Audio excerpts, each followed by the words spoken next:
Hi, I'm Max Kieser. I'm Stacie Herbert. Hey, big news. We're in a frickin' war. Stacie Herbert. That's right. From Vince Cable, we hear that crisis is the economic equivalent of war. And Max, you know, in any good financial war, any war in fact, you need a good general. And I vote for Alexander Lebedev. Why?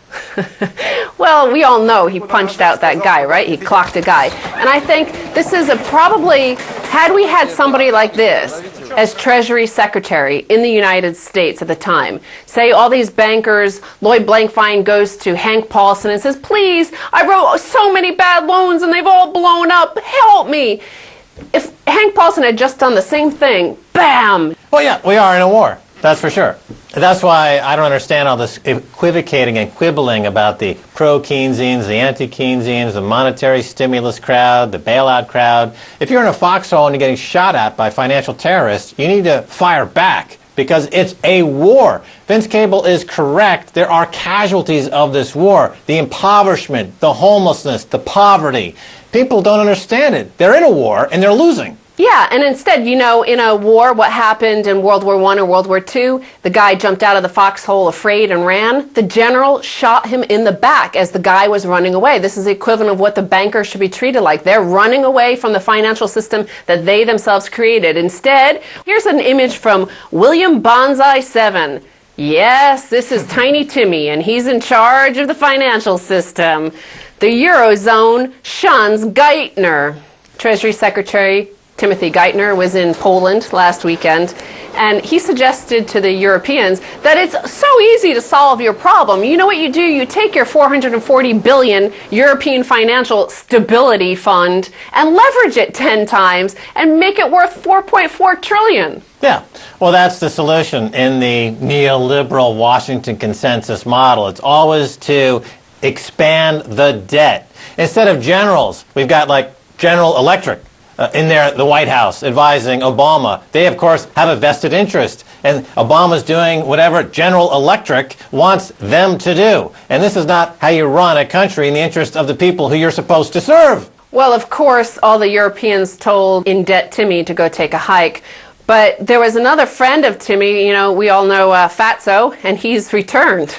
This is Larry Summers and Tim Geithner in this little image, again from William Banzai 7. You know, we have the financial art for the financial war because no war is whole without the artist. Yeah, I remember the Troika. America had their own Troika, just like Greece has the Troika that's currently committing financial terrorist acts against that little country. We had the Troika in America, Summers, Geithner, and Rubin. And Robert Rubin, the three crusaders of unholy financial warfare, totally destabilizing the U.S. economy and raping it for every nickel they could get. And now Summers is coming back? Oh, my God. That's right. With this piece in the FT, the world must insist that Europe act. So Larry Summers is saying an increase in the central financial commitment to the financial stability of member states and a reduction in their financial autonomy is needed if the currency, the euro, is to survive. Right. Also, Christine Lagarde got her wings clipped. I don't know if you saw that last week, but she came out in the press and suggested that banks needed to improve their capital ratios. She got read the Riot Act by Tim Geithner, who took her in the back room and said, look, no talk about increased cap rates for banks, okay? And he used an epithet at that point. And then she came out the next day singing a completely different song. So forget it, Christine Lagarde, as being some kind of voice of legitimacy. She's in with the Troika. Well, Timmy Geithner also was in Europe rejecting the common European opinion that there should be a financial transaction tax. And, you know, they argue that this is capitalism. You can't have a financial transaction tax. But as we know, with high-frequency trading, the average holding of any share is, what, a few microseconds? 600 kibiloseconds. So, yeah, I mean, high-frequency trading is high-frequency looting. And those looters in London, I guess the lesson we know about this, we can learn, is that if the looters in London who are looting the shops, if they looted in fractions of a second, they'd be called market makers, and they were therefore adding value to the system. But because they looted it only took 5 or 10 seconds, then they're now in jail. Well, so wherever these unelected officials, the Timmy Geithners, the Larry Summers, and Christine Lagardes of the world walk or stalk. Of course, riots soon follow. Greece, new austerity, new riots. The more the Greek government does to get bailout money, the more likely its citizens are to riot. The more they riot, the more its GDP suffers. Apparently, the Troika is insisting on 100,000 more people be fired in Greece, and they're also demanding deeper pension cuts. So we know how the Greeks respond to this, Max. Well, the goal is loss of sovereignty. The goal of the Troika is to strip Greece of its sovereignty because they want to extract rent from that economy by seizing the income-producing assets, and they want the Greeks to be slaves in their own country. That's the goal. And this is the Troika, which is just a rebranded junta. If you remember, the junta was in Greece not too long ago. Greek people rose up, got rid of the junta, now they got the Troika. Well, how come they're not doing anything about the Troika? They must have run out of energy to deal with it. Well, Max, who are the Troika? The ECB, the IMF, the EU. Just groups of engineered institutions of unelected people that are only a few decades old. We created them, and what they want to just take the sovereignty of a 5,000-year-old nation and their culture and their artifacts and their history. They want to strip it. They want to bleed it. They want to just take it, all the guts and the soul from the country and sell it on the open market for pennies on the dollar because they're scum. They're figments of our imagination. They should snap and wake up and let those people go away. Greece should not be Eurozone debt crisis scapegoat. This is Evangelos Venizelos, the finance minister of Greece. And he says, if we want to stabilize the situation, if we want to avert default, if we want to remain in the core of the Eurozone, if we want the country to stop being blackmailed and humiliated, because no citizen should have to put up with humiliation of their country, we have to make three large strategic decisions. And that is, what? More austerity, essentially, he's saying. He is in bed with the Troika. They need to default. These debts were fraudulently induced to begin with. They have no legal, under the Constitution, before the memorandum rewrote the Constitution, it clearly states that they have no legal obligation to make good on these debts. Well, exactly, but his very statement, Max, listen to his statement again. If we want to stabilize the situation, if we want to avert default, you don't want to avert default. The bankers want you to avert default. The words are precise in their meaning and their intent to bamboozle the population into accepting a poisoned chalice, Stacie Herbert. That's what, exactly. He's using the word we to the people of Greece. Who's we? Acting as if their desire should be the same as what the bankers and bondholders want. He's not a we. He's not Greek. He's a putz. He's not Greek. And in fact, again, he says if we want to stabilize the situation, then we have to do this thing that is going to destabilize the situation. He's insane. Well, he speaks in a bamboozling way to try to divert attention from the fact that he's obviously in the employ of the Troika and the bad guys. He needs to get on a TV show with Alexander Lebedev.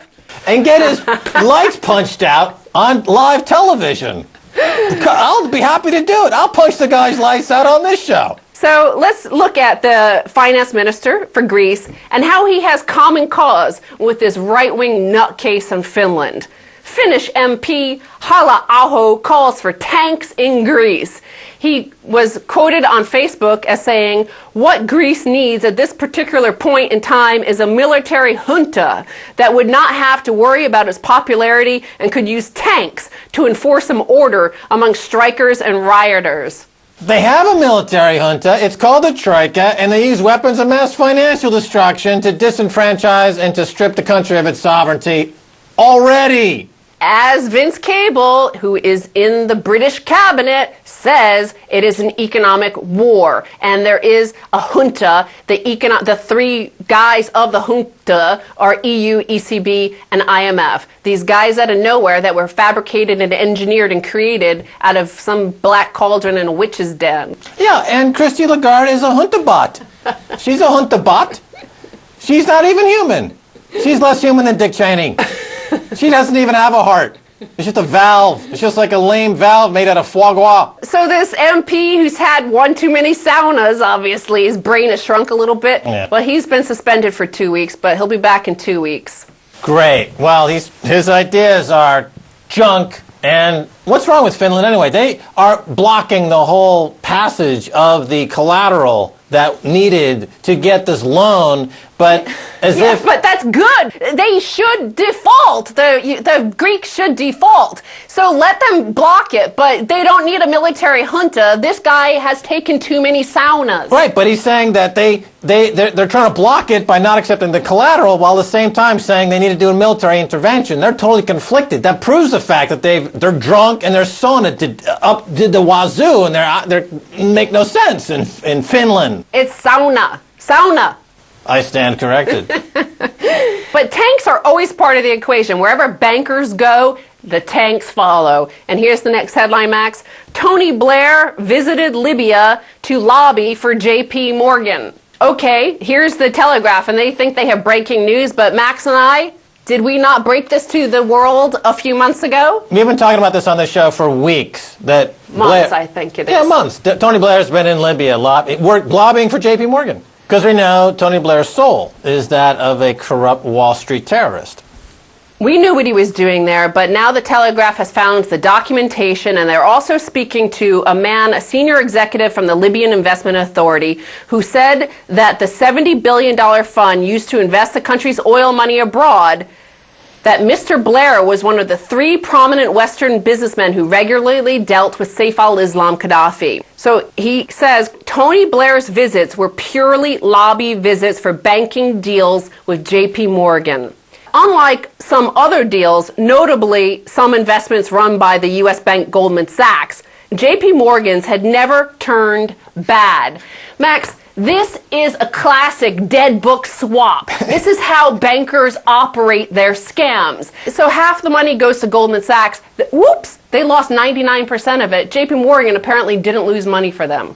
Right, this is a classic example of cartel thinking or mafia thinking or racketeering. J.P. Morgan and Goldman Sachs worked together on this. And I can break that story here, just like we broke this Tony Blair story months ago. I'll tell you right now, this will come out in 3 or 4 months, that J.P. Morgan and Goldman Sachs tag-teamed Libya with Tony Blair, and that Goldman Sachs is positioned as the loser fund, but they got a huge cut of the money that J.P. Morgan made on this deal. They work together. It's a troika on Wall Street, those 2 guys and Geithner. It's racketeering. In Libya, if they thought they were bad with their weapons and their hijackings and whatnot, they didn't know what bad was until Tony Blair showed up with J.P. Morgan. Now Gaddafi knows what a terrorist really looks like. Well, Stacie Herbert, thanks so much for being on the Kieser Report. Thank you, Max. Don't go away, much more coming your way, so stay right there.